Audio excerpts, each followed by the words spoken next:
Hello. Good morning. नमस्कार। कैसे हैं आप सभी लोग। मैं जगदीश चंद्र दहिया, हिंदी वाईजेडी सर यूट्यूब में आपका स्वागत है। आज हम हरियाणा के गठन से महत्वपूर्ण तथ्य पढ़ेंगे। एसएससी के लिए अगला टॉपिक काफ़ी महत्वपूर्ण होगा। यहाँ से एग्जामिनर हर बार प्रश्न उठाता है। काफ़ी डिफिकल्ट टॉपिक है, लेकिन मैंने इसको सरल बना दिया है, आपके समझ में आ जाएगा। देखिए, एक दो बार वीडियो देख लेंगे तो कोई दिक्कत नहीं रहेगी। आपको क्या है, मौखिक ये टॉपिक याद हो जाएगा। यहाँ से एग्जामिनर हर बार प्रश्न उठाता है, लेकिन वीडियो को अंतिम तक देखें और सब्सक्राइब करें और अपने साथियों से भी करवाएं। जिन्होंने सब्सक्राइब नहीं किया वो सब्सक्राइब करें, और एक बार कर लिया है उसको धन्यवाद। आज हम वही टॉपिक करेंगे जो यहाँ से एग्जामिनर हर बार प्रश्न उठाता है।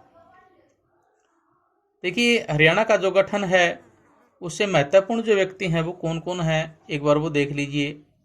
एक तो है मास्टर तारा सिंह। मास्टर तारा सिंह, देखिए काफ़ी महत्वपूर्ण व्यक्ति है ये, जो कि 1960 से संबंधित क्या है, इस डेट से संबंधित है। 1960 जो डेट है वो क्या है कि मास्टर तारा सिंह एक सिखों के नेता थे। उन्होंने पंजाब सूबे के लिए आंदोलन किया था। फिर एक व्यक्ति हैं भीमसेन सच्चर। भीमसेन सच्चर ये भी काफ़ी महत्वपूर्ण व्यक्ति हैं। इसका भी डेट से संबंधित है 1 अक्टूबर 1949। 1 अक्टूबर 1949। 1 अक्टूबर 1949 किस लिए है कि यहाँ सच्चर फार्मूला लागू किया गया था, और उस समय भीमसेन सच्चर क्या थे, मुख्यमंत्री। फिर अगला जो महत्वपूर्ण जो व्यक्ति है वो है संत फतेह सिंह। संत फतेह सिंह, संत फतेह सिंह ये काफ़ी महत्वपूर्ण व्यक्ति हैं जिन्होंने का अहम रोल था। और इसकी जो डेट है 8 दिसंबर 1960। 8 दिसंबर 1960 ये भी काफ़ी महत्वपूर्ण है, जिन्होंने काफ़ी आंदोलन किया। हरियाणा पंजाब को अलग करने की काफ़ी बार आंदोलन किया, अनशन पर बैठे रहे, इन्होंने व्रत किया, और आत्मदाह के लिए इन्होंने क्या है ऐसा आंदोलन किया कि सरकार को झुकना पड़ा। इसलिए 8 दिसंबर 1960 भी इनके लिए एक महत्वपूर्ण है ये भी संत फतेह सिंह। और सरदार हुकम सिंह ये भी काफ़ी अहम रोल निभाते हैं। सरदार हुकम सिंह, सरदार हुकम सिंह इनका भी 3 मार्च 1966 इस डेट से संबंध है। 3 मार्च 1966 इनकी अध्यक्षता में ही क्या है ये प्रस्ताव पास हुआ था, सरदार हुकम सिंह। फिर एक व्यक्ति हैं और उस व्यक्ति का नाम है प्रताप सिंह कैरो। प्रताप सिंह कैरो ये क्या थे, इनका भी क्या है 1957 से संबंधित। उस समय 1957 में क्या थे, ये मुख्यमंत्री थे, और हिंदी आंदोलन इन्हीं के उसमें राज में हुआ था, हिंदी आंदोलन। और क्षेत्रीय जो फार्मूला जो था वो असफल हो गया था, लेकिन क्या है उस समय 1957 में क्या थे, ये मुख्यमंत्री थे। तो इससे संबंधित क्या है महत्वपूर्ण जो व्यक्ति है, मास्टर तारा सिंह, भीमसेन सच्चर, संत फतेह सिंह, सरदार हुकम सिंह और प्रताप सिंह कैरो ये काफ़ी अहम रोल अदा किया इन्होंने हरियाणा के गठन से संबंधित, और काफ़ी इम्पोर्टेंट हैं। अब हम इसके गठन से संबंधित जो महत्वपूर्ण जो प्रश्न है वो पढ़ेंगे, और इनका उसमें क्या है अहम रोल रहेगा। देखिए कैसे अहम रोल। तो हम स्टार्ट करते हैं कि हरियाणा का जो गठन है उससे संबंधित क्या है। हरियाणा का जो गठन है उससे संबंधित जो कौन कौन से प्रश्न जो बनते हैं, यहाँ से प्रश्न का रोल अदा करेगा। जैसे एक प्रश्न बनता है सबसे पहले कि 1857 की जो क्रांति हुई थी उससे पहले जो वर्तमान जो हरियाणा है किस राज्य का हिस्सा था, ये पूछ लिया जाता है। वर्तमान जो हरियाणा है वो किस राज्य का हिस्सा था। वर्तमान हरियाणा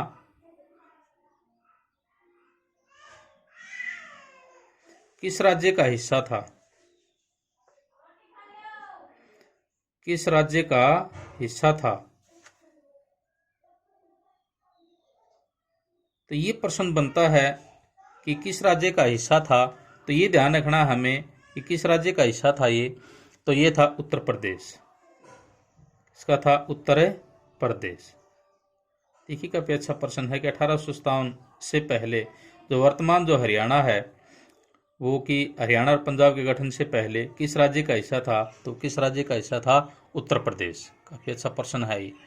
और उत्तर प्रदेश निकाल कर किसे मिला दिया गया था? ये पंजाब में मिला दिया गया था हरियाणा को। और पंजाब में कब मिलाया गया था? 1858। काफी अच्छा प्रश्न बन रहा है ये भी। लेकिन एक प्रश्न और बनता है कि हरियाणा का वर्तमान में जो जिला था पलवल, वो अंतिम जिला था जो कि पंजाब में मिलाया गया था। कौन सा? पलवल। एक पलवल ऐसा जिला था हरियाणा का जो वर्तमान में है हरियाणा में जो जिला, वो सबसे अंत में मिलाया गया था। और सबसे अंत में कब मिलाया गया था? 1860। तो यहां से इसकी जो कहानी शुरू होती है। फिर एक प्रश्न और बन जाता है, जो हरियाणा है वो पूरी पंजाब का हिस्सा कब बना?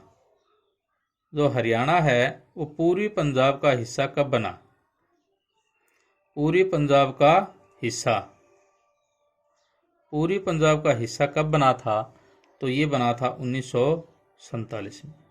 देखिए काफी अच्छे प्रश्न है। 1857 से पहले जो वर्तमान जो हरियाणा है किस राज्य का हिस्सा था? उत्तर प्रदेश। उत्तर प्रदेश से निकाल कर किसे मिला दिया जाएगा? पंजाब। पंजाब में कब मिला दिया गया? 1858। हरियाणा का कौन सा जिला था जो सबसे बाद में पंजाब में मिलाया गया? तो पलवल। और कब मिलाया गया? 1860। और पूरी पंजाब का हिस्सा हरियाणा कब बना? तो कब बना? 1947। फिर एक बार पंजाब से निकालकर दिल्ली में मिलाने की मांग उठाई गई थी। तो वो कब उठाई गई थी और किसने उठाई थी? तो दिल्ली में मिलाने की। ये ध्यान रखना है, दिल्ली में मिलाने की। किससे निकालकर? पंजाब से। पंजाब से निकालकर दिल्ली में मिलाने की मांग उठाई गई थी हरियाणा की।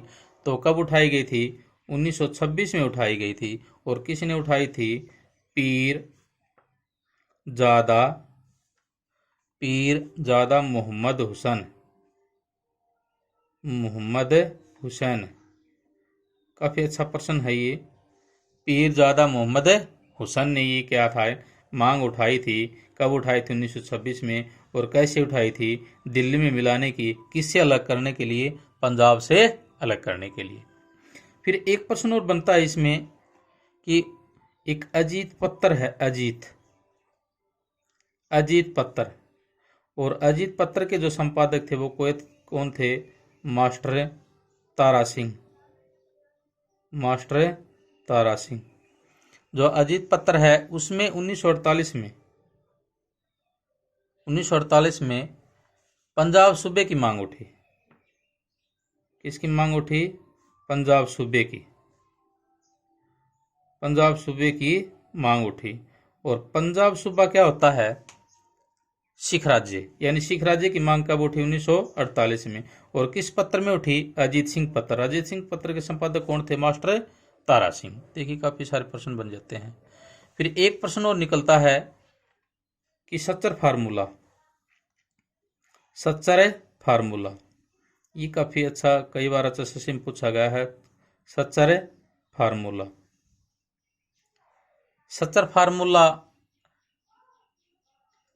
कब लागू किया गया? 1 अक्टूबर 1949। 1 अक्टूबर 1949। 1 अक्टूबर 1949। उस समय मुख्यमंत्री कौन थे? तो उस समय मुख्यमंत्री थे भीम सिंह सच्चर।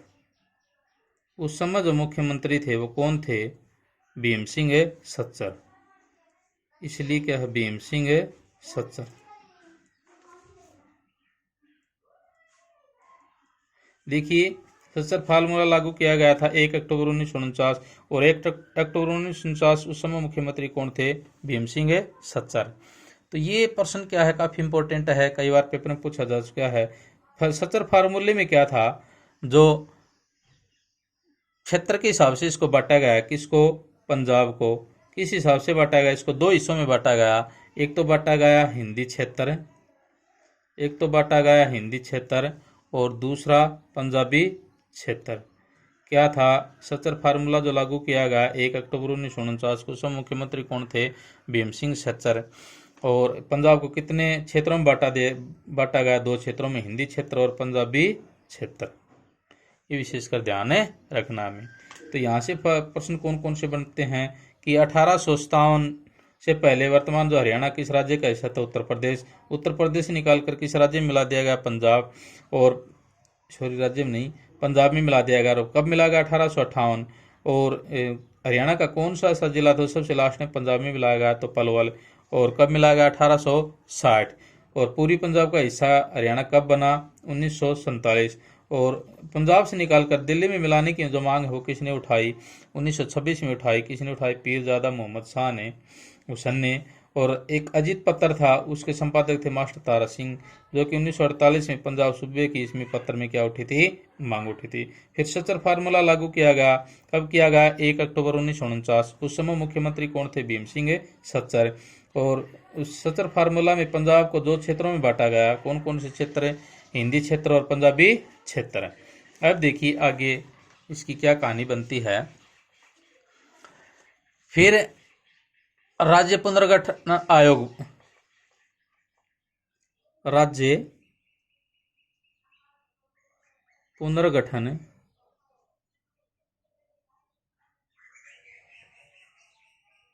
राज्य पुनर्गठन आयोग, राज्य पुनर्गठन आयोग लागू किया गया। राज्य पुनर्गठन आयोग का ही दूसरा नाम क्या है? फजल अली आयोग। फजल अली आयोग। फजल अली आयोग, ये ध्यान रखना है। राज्य पुनर्गठन आयोग का ही दूसरा नाम क्या है? फजल अली आयोग। ये इसका जो गठन है वो कब किया गया था? इसका जो गठन किया गया था 29 दिसंबर 1953। कब किया गया था? 29 दिसंबर 1953 को। राज्य पुनर्गठन आयोग का जो गठन किया गया था कब किया गया था? 29 दिसंबर 1953। राज्य पुनर्गठन आयोग का ही दूसरा नाम क्या है? फजल अली आयोग। यानी एक ही बात है, ये फजल अली आयोग कह दें 29 दिसंबर 1953 या राज्य पुनर्गठन आयोग कह दें 29 दिसंबर 1953। तो इसको किस आधार पर ये गठन किया गया? तो ये ध्यान रखना है, भाषा के आधार पर। इसके आधार पर, भाषा के आधार पर। काफी बार ये प्रश्न पूछा जा चुका है कि फजल अली आयोग का गठन किस आधार पर किया गया? तो भाषा के आधार पर। या पुनर्गठन आयोग किस आधार पर किया गया? तो भाषा के आधार पर। कब किया गया? 29 दिसंबर 1953। काफी अच्छा प्रश्न बनता है ये। उस समय पूछ लिया जाता है इसके जो अध्यक्ष हैं वो कौन है, तो ये भी हमें पता होना चाहिए कि इसके जो अध्यक्ष हैं वो कौन थे। तो इसके अध्यक्ष थे सैयद फजल अली। इसी के नाम पर ही क्या है, ये नाम रखा गया था, सैयद फजल अली। ये देखिए एग्जामिनर प्रश्न कैसे देगा? एग्जामिनर प्रश्न ये नहीं देगा कि फजल अली आयोग के अध्यक्ष कौन थे, क्योंकि इससे पता चल जाएगा सैयद फजल अली। लेकिन एग्जामिनर देगा राज्य पुनर्गठन आयोग के अध्यक्ष कौन थे, तो उस समय हमें ध्यान रखना है ये फजल, इसी का दूसरा नाम फजल अली आयोग। तो ये ध्यान रखना है सैयद फजल अली। और इसका गठन कब हुआ था? 29 दिसंबर 1953। किस आधार पर हुआ था? भाषा के आधार पर। फिर क्या है, इसमें जो सदस्य थे फजल, जो अध्यक्ष, इसमें सैयद फजल अली अध्यक्ष था, इसके अन्य सदस्य भी थे। अन्य सदस्य कौन कौन से थे? ये काफ़ी ज़्यादा इम्पोर्टेंट तो है नहीं, फिर भी क्या है देख लीजिए कि अन्य जो सदस्य थे वो कौन कौन से थे। अन्य सदस्य थे हरदेनाथ कुंजरू। कौन से थे? हरदेनाथ कुंजरू। हरदेनाथ कुंजरू। और दूसरा कौन सा था? के.एम. मणिंकर। के.एम. मणिंकर। के.एम. मणिंकर। तो ये थे अन्य सदस्य।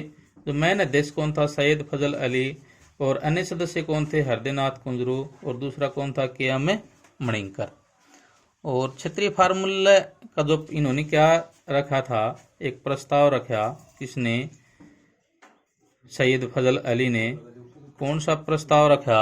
ये प्रस्ताव रखा था क्षेत्रीय फार्मूला। क्या रखा था? क्षेत्रीय फार्मूला। क्षेत्रीय फार्मूला प्रस्ताव, जो कि क्या है, ये नहीं चल पाया। इन्होंने अपनी तरफ से क्या था, एक प्रस्ताव रखा था कि इसको क्षेत्र के आधार पर क्या है, पंजाब का डिवाइड किया जाए, इसके हिस्से किए जाएं।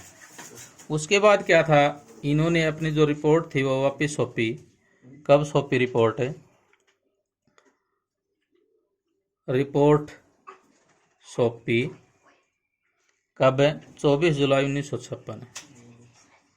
24 जुलाई 1956 इन्होंने अपनी जो रिपोर्ट वापस सौंपी 24 जुलाई 1956। किस आधार पर? क्षेत्रीय फार्मूले को लागू किया गया था ये। और इस समय क्या था, किसको लागू किया गया? क्षेत्रीय फार्मूला। क्षेत्रीय फार्मूला,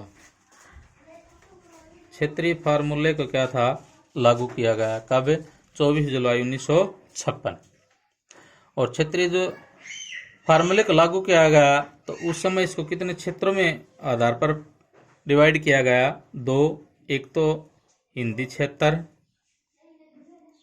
और दूसरा पंजाबी क्षेत्र। हिंदी क्षेत्र और पंजाबी क्षेत्र। फिर क्या है, इससे संबंधित जो है गठन से संबंधित प्रश्न बन जाता है और क्या बनता है? 1957 में प्रताप सिंह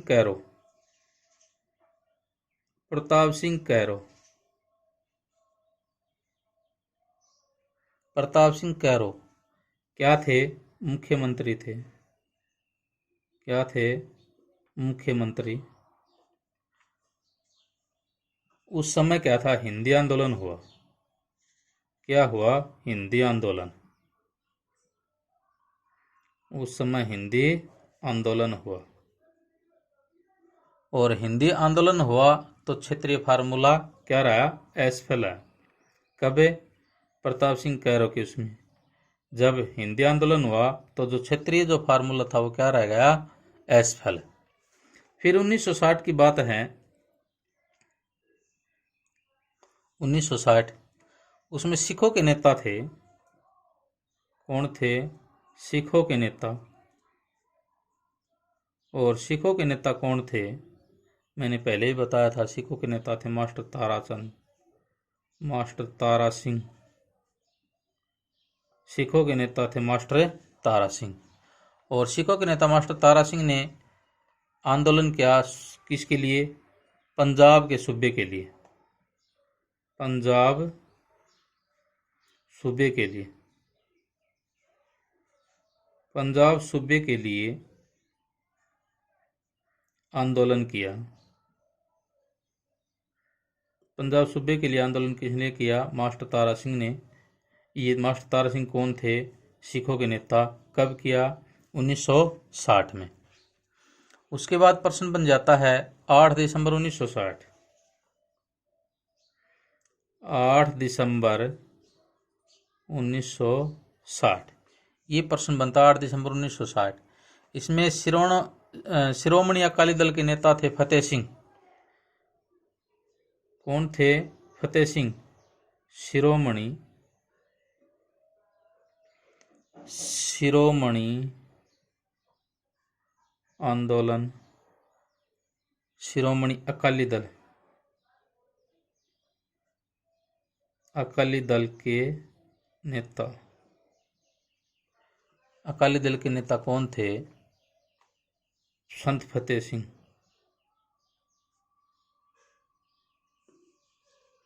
संत फतेह सिंह। अकाली दल के नेता कौन थे? संत फतेह सिंह। अब यहां से प्रश्न क्या बनता है कि संत फतेह सिंह ने आमरण अनशन किया। क्या किया? आमरण अनशन।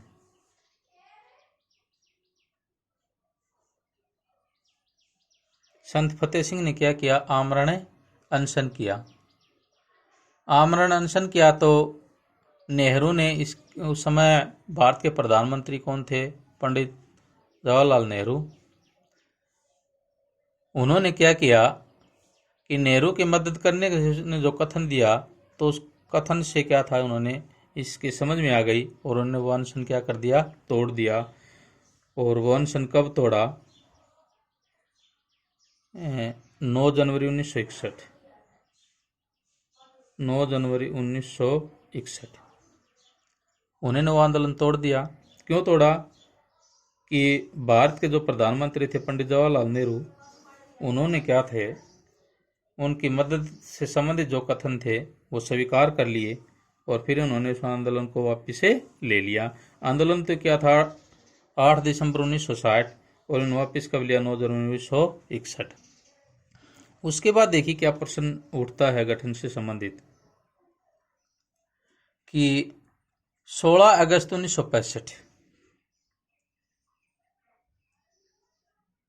16 अगस्त 1965, 16 अगस्त 1965 को पुनः व्रत रखने का फैसला ले लिया। किन्होंने, संत फतेह सिंह ने। 16 अगस्त 1965 को पुनः व्रत रखने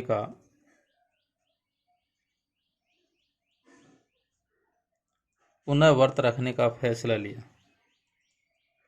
लेकिन पुनः व्रत रखने का फैसला क्यों लिया, जब पंडित जवाहरलाल नेहरू ने उस कथन से संबंधित इसको स्वीकार कर लिया था, तो लेकिन उसके बाद लंबे समय तक क्या है, उसके ऊपर कोई प्रक्रिया नहीं हुई। वो कोई प्रक्रिया नहीं हुई तो 16 अगस्त 1965 को संत फतेह सिंह ने क्या था, पुनः व्रत रखने का फैसला ले लिया।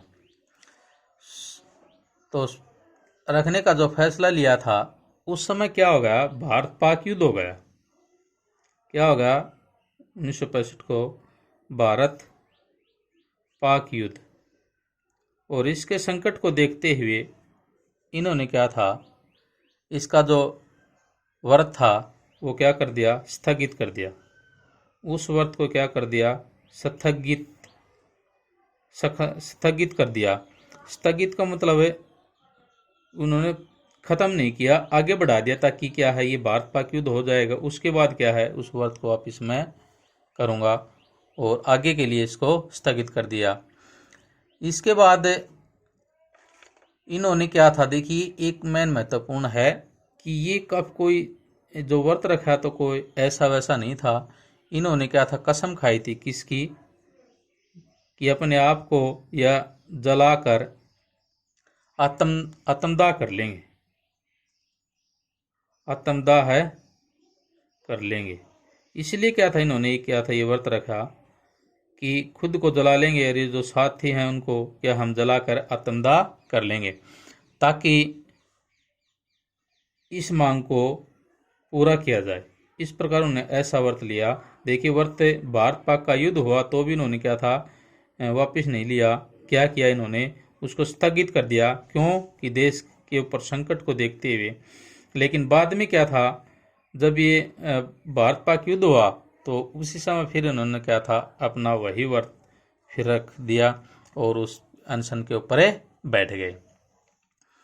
उसके बाद क्या हुआ, 23 सितंबर 1965 को, देखिए 23 सितंबर 1965 को, 23 सितंबर 1965 को पंजाब पुनर्गठन विभाजन, पंजाब पुनर्गठन विभाजन हुआ। 23 सितंबर 1965 को पंजाब पुनर्गठन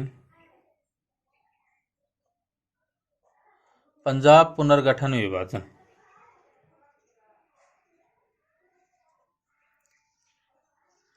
का जो प्रस्ताव था वो स्वीकार कर लिया।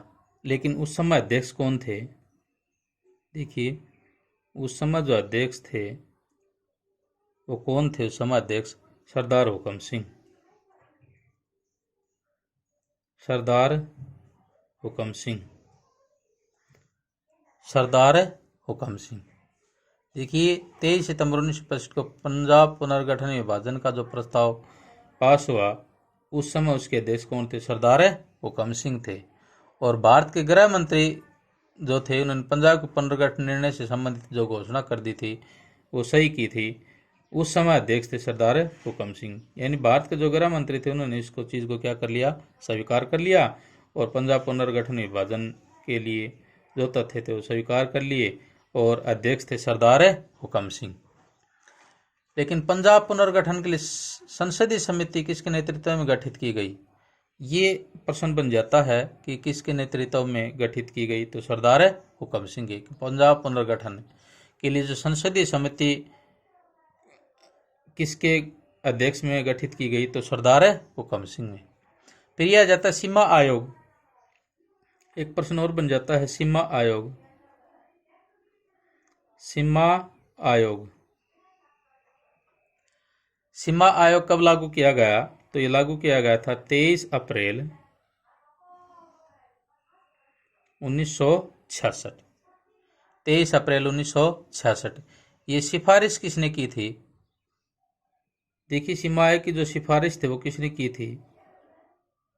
सिफारिश कभी बार ये प्रश्न पूछा जा सकता है कि 3 मार्च 1966 को, इसका 3 मार्च 1966 को सिफारिश की थी चौधरी देवीलाल ने। चौधरी देवीलाल ने। देखिए, जो चौधरी देवीलाल था उन्होंने क्या हरियाणा संघर्ष समिति का नेतृत्व किया था चौधरी देवीलाल ने, और संत फतेह सिंह से भेंट की थी उन्होंने। और उसके बाद क्या था, उन्होंने पुनर्गठन क्या है स्वीकार करने का विचार कर लिया था। और ये उस समय किससे मिले थे? ये हुकम सिंह समिति से मिले, हुकम सिंह से भेंट की, और क्या है इसको दोबारा इन्होंने पुनर्गठन स्वीकार करवा लिया। तो ये प्रश्न काफी इंपॉर्टेंट है, ध्यान रखना है। सिफारिश किसने की थी? 3 मार्च 1966 चौधरी देवीलाल ने। सीमा आयोग गठन कब किया गया था? 23 अप्रैल 1966। 23 अप्रैल 1966। तो अब जो प्रश्न बनता है वो क्या है, सीमा आयोग के जो सदस्य थे वो कौन कौन से थे? कि जो सीमा आयोग के जो सदस्य थे वो कौन कौन से थे? सीमा आयोग के सदस्य, ये काफी अच्छा प्रश्न बनता है। सीमा आयोग के जो सदस्य थे वो कौन कौन से थे? तो सीमा आयोग के जो सदस्य थे वो 3 थे, और कौन कौन थे? Justice Shri Shah number 1, justice Shri Shah number 2, Shri S Dutt, Shri S Dutt, और नंबर 3 था M Philip, M Philip, M Philip.